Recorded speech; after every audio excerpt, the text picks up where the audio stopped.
Assalamualaikum warahmatullahi wabarakatuh. Selamat pagi anak-anak. Bertemu lagi dengan Ibu Wulan. Bagaimana kabar kalian hari ini? Alhamdulillah sehat. Nah, hari ini kita akan belajar tentang zat aditif dalam makanan dan minuman. Nah, coba kalian lihat gambar yang Ibu tampilkan di video di atas. Nah, di situ ada beberapa makanan. Apa yang kalian pikirkan dari gambar di samping? Betul sekali. Kenapa permennya kok berwarna-warni? Kemudian kenapa es cendol kok dikasih warna hijau ya? Kemudian bakso itu kok rasanya enak? Terus kemudian bisa beberapa lama tahannya. Nah, hari ini kita akan belajar tentang zat aditif. Oke, Nana. Apa itu zat aditif? Jadi, zat aditif adalah merupakan bahan yang ditambahkan ke dalam makanan baik pada saat mengolah, memproses, mengemas atau menyimpan makanan tersebut. Nah, di sini jenis-jenis zat aditif ada 6. Ada pewarna, pemanis, penyedap, pengawet, pengental, dan pengemulsi. Nah, untuk pewarna dibagi menjadi 2. Ada pewarna alami, kita bisa menggunakan kunyit, daun pandan, kemudian bisa menggunakan buah naga, cabai merah, wortel, dan buah kakao. Untuk pewarna buatan, kita bisa menggunakan yang seperti Ibu tampilkan. Ada misalnya tartrazin memberi warna kuning atau brown HT memberi warna coklat.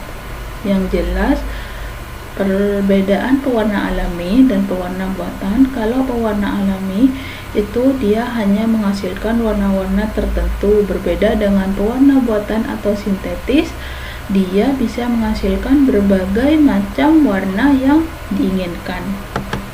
Kemudian pemanis dibagi menjadi 2, ada pemanis alami dan pemanis buatan. Untuk pemanis alami, kita bisa menggunakan gula Jawa atau gula aren, kemudian gula pasir, madu, dan kayu manis. Kemudian untuk pemanis buatan, kita bisa menggunakan sakarin, natrium siklamat, aspartam, dan asesulfam. Yang jelas untuk pemanis buatan ini rasanya jauh ratusan kali lebih manis dari pemanis alami. Oke, selanjutnya adalah penyedap. Penyedap dibagi menjadi 2. Ada penyedap alami, kita bisa menggunakan merica, ketumbar, bawang merah, bawang putih, dan sebagainya.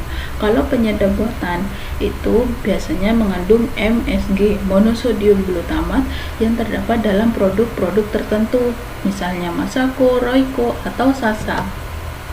Untuk pengawet, kita bisa menggunakan ada pengawet alami, contohnya pada penerapan ikan asin itu menggunakan garam, dan untuk bisa juga menggunakan kluwak.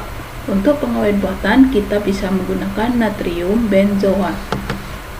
Kemudian selanjutnya adalah pengental, dibagi menjadi 2. Ada pengental alami, kita bisa menggunakan tepung maizena, dan pengental buatan kita bisa menggunakan gelatin. Kemudian selanjutnya adalah pengemulsi, dibagi menjadi 2. Ada pengemulsi alami dan pengemulsi buatan. Kalau pengemulsi alami kita bisa menggunakan telur, untuk pengemulsi buatan kita menggunakan lecitin. Nah, di sini ada dampak negatif bahan kimia yang disalahgunakan sebagai zat aditif pada makanan dan minuman. Jadi ada beberapa pengawet pada makanan dan minuman itu dia menggunakan suatu bahan yang seharusnya tidak digunakan pada makanan dan minuman. Misalnya di sini ada boraks dan formalin. Harusnya boraks dan formalin ini digunakan pada industri tekstil. Tapi sayangnya ada beberapa orang yang memanfaatkan ini agar makanan itu lebih tahan lama. Nah, di sini apa yang terjadi ketika makanan itu mengandung boraks dan formalin? Itu dia bisa menyebabkan demam, mual, muntah, sakit perut, dan lain sebagainya. Bahkan yang paling parah, dia bisa menyebabkan yang namanya kematian. Bagaimana caranya supaya kita bisa mengecek makanan itu mengandung boraks, ayo kita lakukan pengamatan. Jadi, Ibu sudah mengirimkan LKPD di Google Classroom. Kalian hanya membutuhkan sebuah alat dan bahan yang sangat sederhana. Yang pertama ada tusuk gigi, kemudian bahannya berupa kunyit, dan yang ketiga adalah bakso. Nah, di sini baksonya atau pentulnya kalau bisa terdiri dari 3 tempat atau 3 penjual yang berbeda.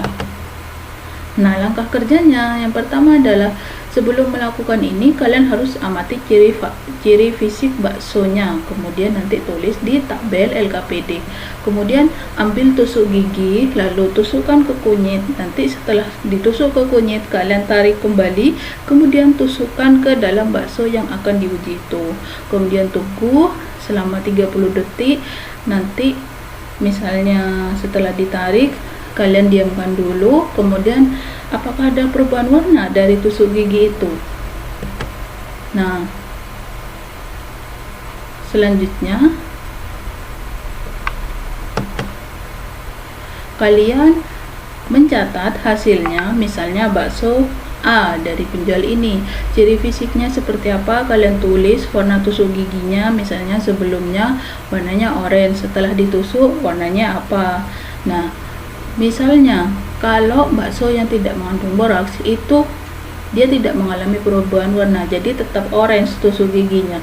Beda dengan bakso yang mengandung boraks, itu tusuk giginya nanti berubah menjadi merah bata. Nah, ini Ibu kemarin sudah praktek, jadi bisa kalian lihat perbedaannya ya. Kalau tusuk gigi yang salah satu itu sangat mencolok sekali, itu yang berwarna merah itu berarti dia mengandung boraks. Oke anak-anak, setelah melakukan kegiatan tadi, apa yang kalian dapatkan kesimpulannya? Yang pertama, makanan yang mengandung boraks saat diuji dengan ekstrak kunyit akan mengalami, betul sekali, jadi akan mengalami perubahan warna, yaitu menjadi merah tua atau merah bata. Kemudian yang kedua, ciri-ciri bakso yang diduga mengandung boraks, dia adalah baksonya fisiknya yang jelas lebih kenyal, tidak lengket, dan warnanya cenderung lebih pucat. Kemudian dampak negatif bahan kimia yang disalahgunakan sebagai zat aditif pada makanan dan minuman, itu dia bisa menyebabkan demam, mual, muntah, dan lain sebagainya. Bahkan yang paling berbahaya itu adalah kematian anak-anak. Jadi kita sebisa mungkin harus menjaga diri dengan mengkonsumsi makanan-makanan yang tidak mengandung pengawet boraks atau formalin. Oke anak-anak, sekian pembelajaran kita hari ini. Semoga kalian mendapatkan manfaat dari apa yang telah kita pelajari hari ini. Ibu sudah memberikan tugas di Google Classroom, silahkan dicek. Minggu depan kalian belajar tentang zat adiktif. Oke anak-anak, sampai jumpa. Semoga kita tetap sehat. Assalamualaikum warahmatullahi wabarakatuh.